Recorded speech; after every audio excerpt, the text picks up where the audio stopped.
Bonjour et bienvenue à tous.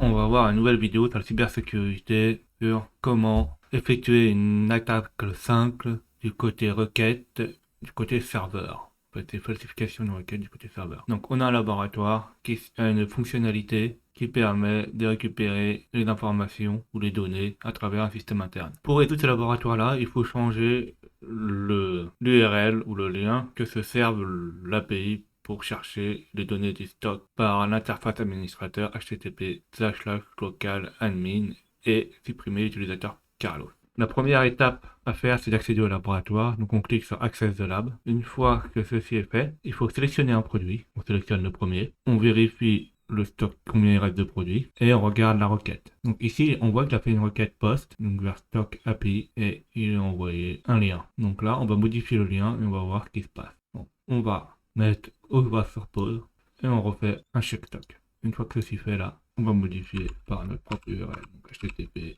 on met notre localhost. Donc là, on va directement aller sur le serveur interne. Alors, on peut mettre localhost ou on peut mettre 127.0.0.1 et on met que c'est l'interface admin. On l'envoie, pas pour voir ce qui se passe. On l'envoie une fois. Donc là, on voit qu'il y a une page qui a été générée et on continue.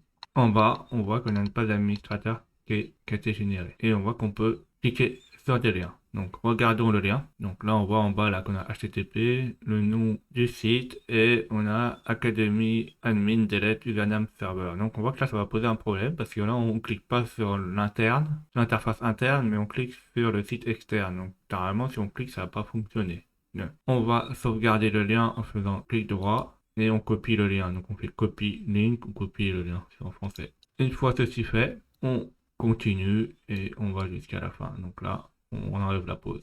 On remet la pause, on recheck le stock et là, on va remplacer par nos propres liens. Donc là, on va dire à notre lien d'effacer l'utilisateur Carlos.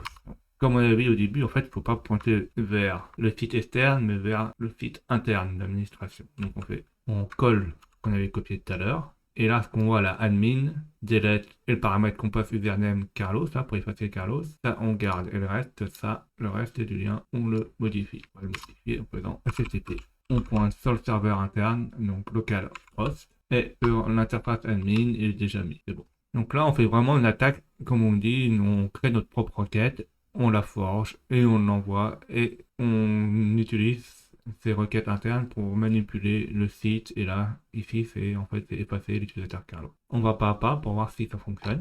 Une fois. Donc, est-ce que la réponse est bonne? Oui. On continue. Et là, la requête a été envoyée. On a bien effacé l'utilisateur Carlos. Donc, merci d'avoir vu cette vidéo.